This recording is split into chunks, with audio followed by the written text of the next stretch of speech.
Инсан долбоорунун бул чыгарылышы Кыргызстандын агартуу тармагына чоң салымын кошкон философия илимдеринин доктору, профессор Кулназаров Арстан Карамырзаевичке арналат. Атам менен коштоштум. Азырына сөздөрүн эстегенде бир жагынан сүйүнөм, толкунам, экинчи жагынан кайгы. Көп сөздөр айтса болот эле деп, жанымда отурса болот эле деп. Жашообузга дагы мындай өзүнүн баасын берип кетти да. Разы болуп, биз абдан жакшы жашадык. Сага ыраазымын, жакшы аял болдуң деп. Аябай бизге сүрдүү болчу, сүрүү. Биз коркот элек.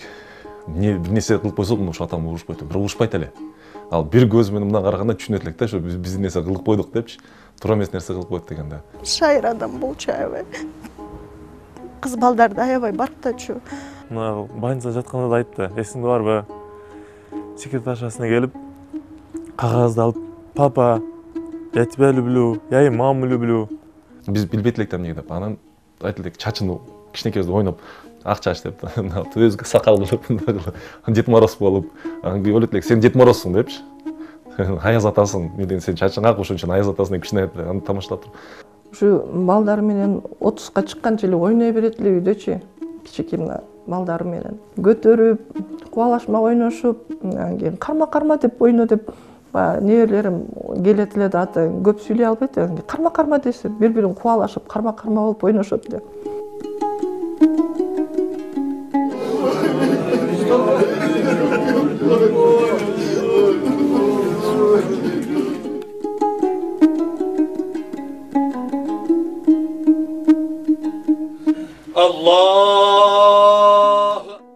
Арстан Кулназаровдун жаназасы 31 мартта Ош шаарындагы өз үйүндө окулуп, ага анын алыс жакындан келген жакындары катышты.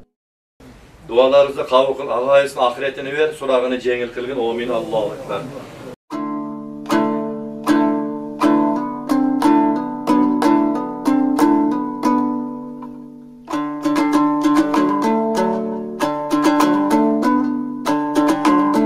Кулназаров Арстан Карамырзаевич, философия илимдеринин доктору, профессор, Кыргыз Республикасынын Улуттук илимдер академиясынын философия жана укук изилдөө институтуна караштуу диссертациялык кеңештин мүчөсү, АКШнын Фулбрайт программасынын катышуучусу, Ош мамлекеттик университетинин эмгек сиңирген ишмери, Кыргыз-Өзбек университетинин окуу иштери боюнча проректору Арстан Кулназаровичти ажал биздин арабыздан алып кетти.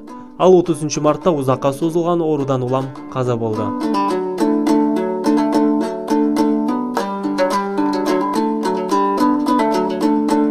Арстан Кулназаров 1959 жылы 4 январда Аксы районуна караштуу Кара Суу айылында төрөлгөн. 1975-1980 жылдары Ош педагогикалык институтун бүтүргөн. 1980-1982 жылдары Кербен мектеп-интернатында англис тил мугалими. 1982-84 жылдары ошол эле мектепте окуу бөлүмүнүн башчысы. 1984-85 жылдары директор. 1985-89 жылдары Ош мамлекеттик университетинин окутуучусу. 1989-1992 жылдары Ташкент мамлекеттик университетинде аспирантурасын аяктаган. 1992-93 жылдары ага окутуучу. 1993-96 жылдары кафедра башчысы. 1996-97 жылдары бөлүм башчы. 1997-98 жылдары Дүйнөлүк тилдер факультетинин деканы. 1998-99 жылдары философия кафедрасынын доценти. 2000-2005 жылдары АКШнын университетинде иштеген. 2005-2006 жылдары Кыргыз-Өзбек университетинин эл аралык мамилелер боюнча проректору. 2006-2013 жылдары Кыргыз-Өзбек университетинде Дүйнөлүк тилдер факультетинин деканы. 2013 жылдан баштап учурда Ош мамлекеттик социалдык университетинин биринчи проректору кызматында иштеген. Арстан Карамырзаев боюнча айтыба турсак, аябай ак көңүл, адамгерчиликтүү, анан кийин студенттерге аябай жакын болгон. Студенттердин көйгөйүн чечкенге Ошкуда декан болуп иштеди, бизде декан болду, проректор болду. Студенттердин көйгөйүн чечкенге, студенттердин билим алышына өзүнүн эч нерсесин аябай жардам берчү эле. Жаш мугалимдерге аябай жардам берчү эле. Эми ал иштен кийин да биз мына бирге жүрүп, семейный катташта болдук. Мындай адам, жакшы адамдын өмүрү кыска болот деп коет Кыргызда, ушул туура окшойт.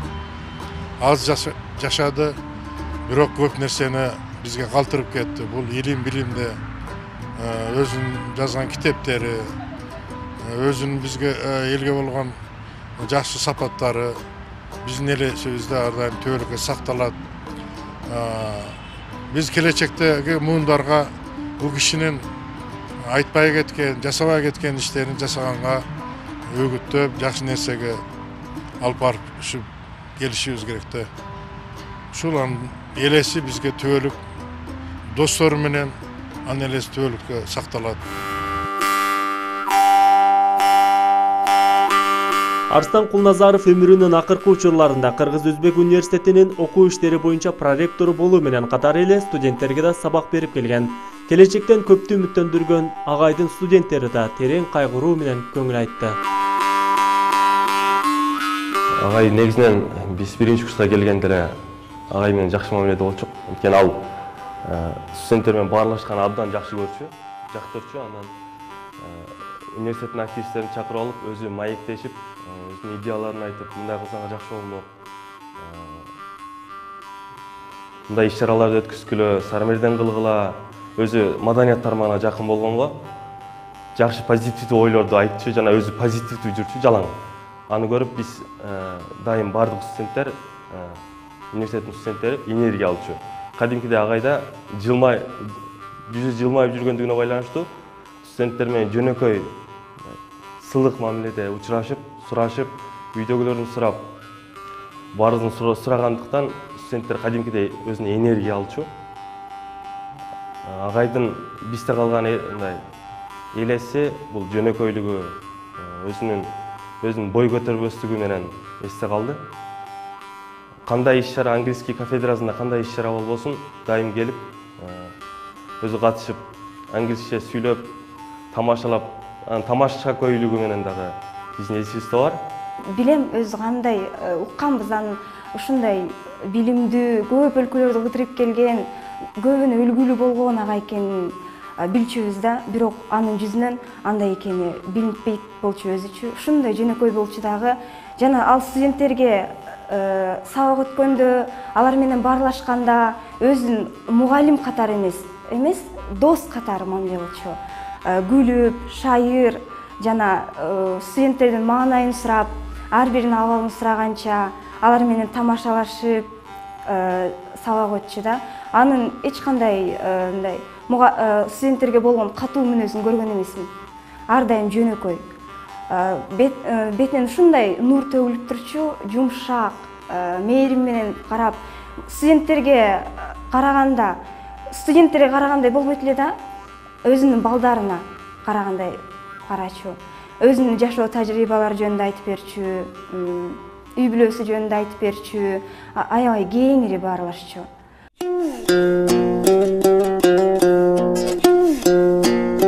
Кулназаров Арстан Карамырзаевич окумуштуу педагог катары көп тармактуу чыгармачыл, илимий эмгектеринин натыйжасында чоң аброй топтогон.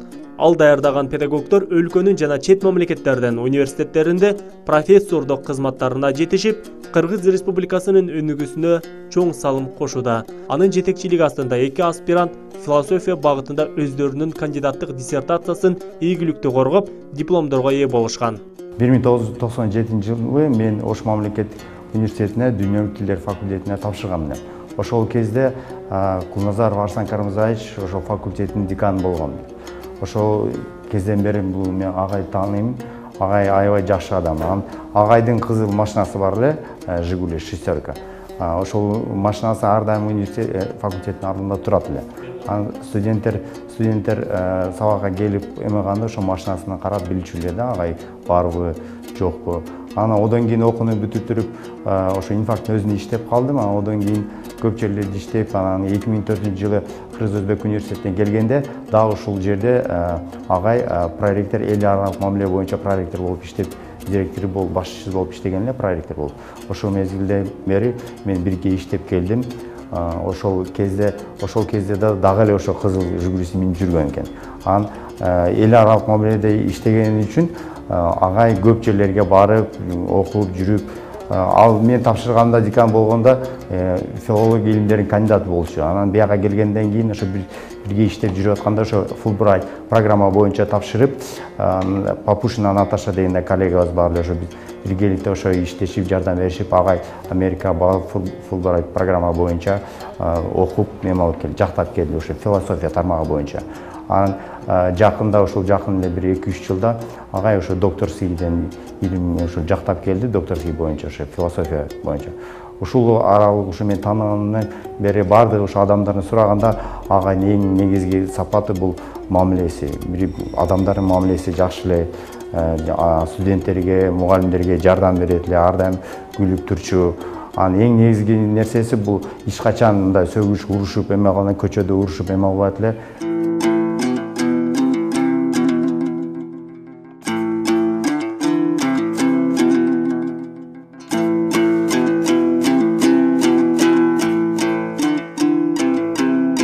Нуркамал Ботобаева, Арыстан Кулназаровдун жубайы, үлгүлүү үй бүлө 38 жыл чогуу жашап, 3 балалы болушкан. Экөө тең 23 жашында турмуш курушкан. Бул аралыкта бири-бирине сый мамиле кылып, ар дайым эри шаркак жөлөк болуп жашашкан. Катайдыр өзүбүзгө турмушубузда отчет болгондой болду ошол күндөр. Көп сүйлөштүк.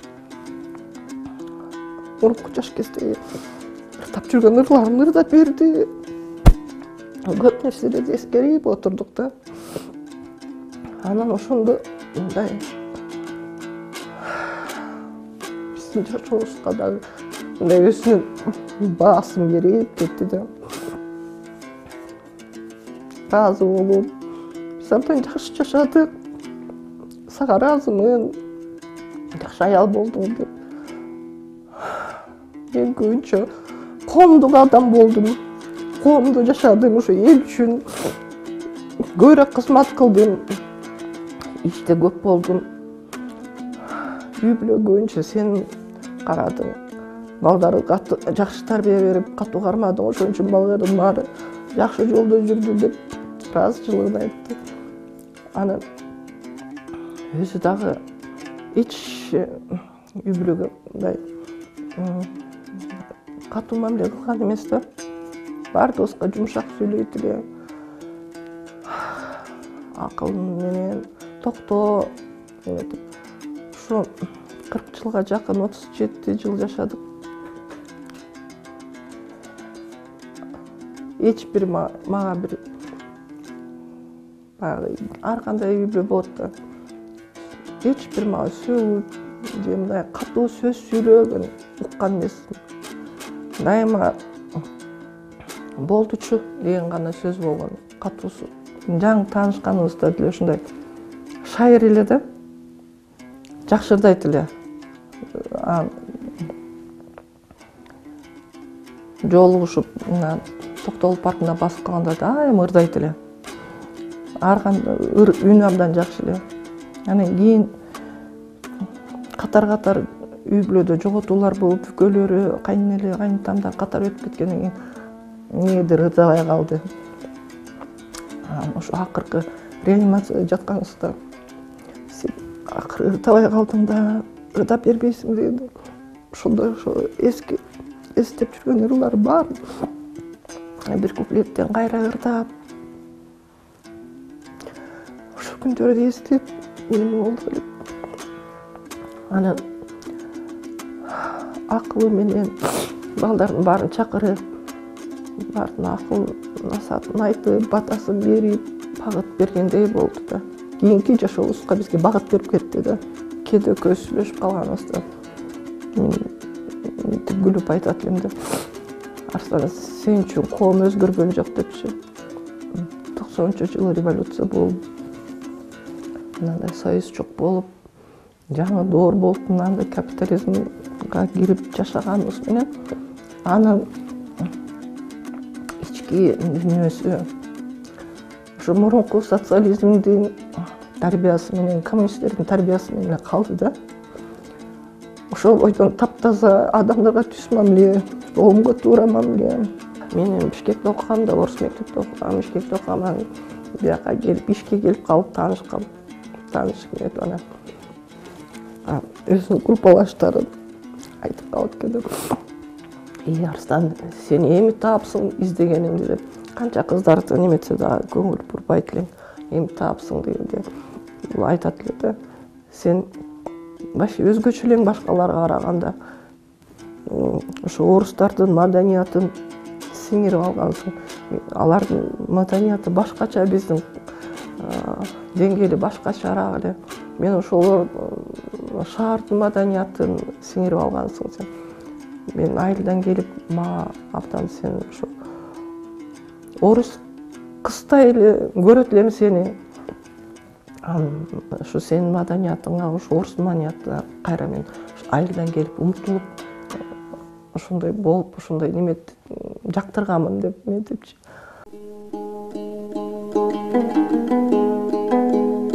Талбай иштеген эмгегинин натыйжасында Арстан Карамырзаевич бир монографиянын, 30дан ашуун окуу усулдук колдонмолордун жана 100ден ашуун илимий макалалардын автору болууга жетишкен. Жубайы менен 2 уул 1 кызды тарбиялап, баарын жогорку билимдүү кылган. Мен үчүн мына атам чоң жогот болду да. Ойлойт элем, мен ошо атам ошо тирүү болуп турса, мына өзүнүн неберелерин алып кол алдында өстүрүп, үйдө эле отурса депчи. Ошентип ойлойт элем мен. Тарбиясын берип, ошо бизге берген тарбиясын ошо неберелерине берсе экен деп. Ошентип тилеген болчу. Тилегим ашпай калды. Атам менен коштоштум. Азыр мына сөздөрүн эстегенде бир жагынан сүйүнөм, толкунам, экинчи жагынан кайгы. Көптөн сөздөр айтса болот эле деп, жанымда отурса болот эле деп. 1997-жылы bir кичкей кагаз бар, самокелеющий. Ол кезде атам декан инфагиле. Келип, 2-классымда жазып кеткем. Ол кагазды больницада жатканда да айтты. Эсиңде барбы? Секретаршасына келип, кагазды алып, папа, я тебя люблю, я и маму люблю. Деп секретаршасынан 5 сом алып кеткем. Жазып, калтырып койгон экен. Ошону секретаршасы бергенде 97-ден баштап азыркы кезге чейин ошол ежедневныйны сактайт да. Биринчи бетинде. Анан ошону көп айтып, досторуна, туугандарга күлдүрө берет эле. Ошону келип алдап болсо да акча алып кеткен депчи. Ошондой жакшы күндөр өткөн. Жакшы көрөт элек атамды бир жакка барганда, айылга барганда, аксыга барганда.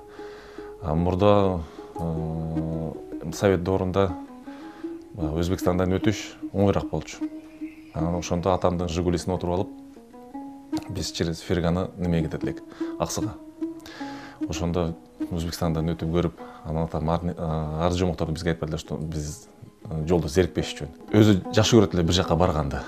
Жалгыз эмес, эшитип алып, балдар менен балдарым баскыла. Мен көргөн жерде сен да көргүлө деп ээрчитип жүргөн жакшы көрөт эле. Неберелерин ээрчитип, акыркы мезгилдерде мына ийнемдин балдарын биз менен чет жакта жашап алдык да. Анан ошо ийнемдин балдарын ээрчитип алып, 9-май болгондо, 21 Ноорус майрам болгондо, ошондо өзүнүн жанды неберелерин ээрчитип отуруп, аябай ошону басып неме жүрөт эле да, толкунданып. Анан атамдын бизге кичинекейбизде аябай бизге сүрдүү болчу, сүрүү. Биз коркот элек. Бир нерсе кылып койсок, ошо атам урушпайт, бирок урушпайт эле. Ал бир көз менен мындан караганда түшүнөт элек да, ошо биз нерсе кылып койдук депчи, туура эмес нерсе кылып койдук дегенде. Анан эч урушпайт эле. Ошончо баланын көңүлүн карайт болчу. Оорутуп койбойн. Ошол балдарым оорутуп калса, анан мээримдик сезим жок болуп калат деген. Атам жанында эми көбүнчө мен жүрдүм да. Ар жактарга барганда за рулем. Бияка кетебиз дейт.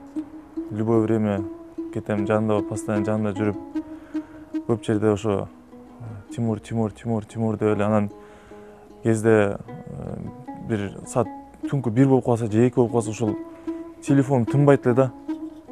Келтасыңбы? Анан үйгө киргенден ата мен келдим. Жаңыңызга келдим дегенден анан деп телефон тынчып андай туруп калчу. Постоянно контролдо элем. Хоть эми 30га чыгып калсам дагы, вот больница жаткан кезинде да контролдоп атты да. Каердесиң? Келип атасыңбы? Больницага келдиңби? Жанындасыңбы? Акыркы кезде да жанында болот да, ошондо дагы түнү 12-ге чейин иште болуп, 12-ден эртеменки 8-ге чейин жанында карап атканда дагы түнү келсем, келдиңби? Эртемен кетип баратканда да ишиңе кетип атасың, жакшы бар деп дайыма Тимур деп айтып турчу да. Анан мен дайыма мына атамды басып жүргөнүм, башын бийик көтөрүп, мындай денеси түз болуп, мындай кээ бир адамдарды көрөсүң, мындай бүкүрөйүп, басып же мындай жүк оор болгон адам жок.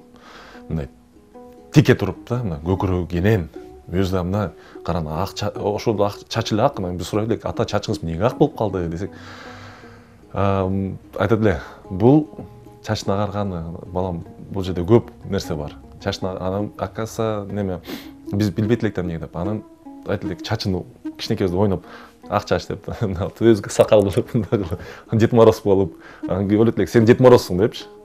Аяз атасың, менден сен чачың ак, ошон үчүн Аяз атасың деп кичине аны тамашалап туруп. Ошондо анан айтканда баягы биз чын эле мындай атама окшоп баскыбыз келет эле биздачы, атама окшоп жүргүбүз келет эле. Мындай зыңкыйып, анан айтат эле, балдарым, мындай кай жерде болбогула, силер башыңарды тике көтөрүп жүргүлө. Не дегенде силердин биздин тегибиз айтып берет эле да, каяктан келгенсиңер деп. Биздин тегиңерди эч качан унутпагыла деп.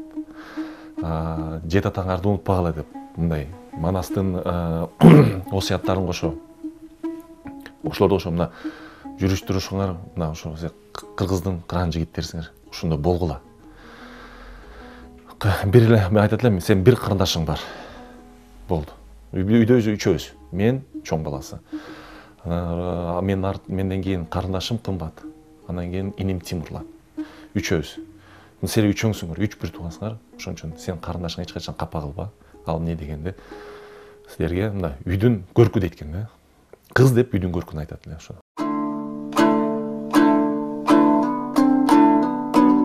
Арыстан Кулназаров көптөгөн сыйлыктардын ээси, илимий эмгектердин автору, анын жаркын элеси ар дайым жакындары менен. Агамдын тууган уруктун арасында орду абдан чоң болчу.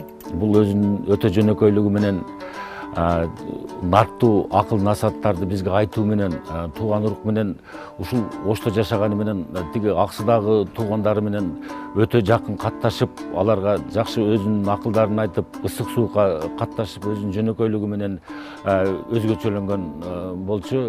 Биздин бул тууган урук, агабыздын бул дүйнө менен коштошкондо тууган уруктун арасында өтө чоң жоготууга алып келди.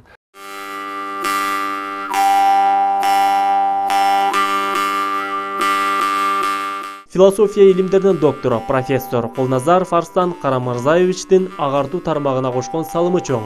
60 жашында бул дүйнө менен кош айтышкан илимпоз инсандын бейнесине багытталган программа жыйынтыкталды. Инсан долбоору Ош шаары.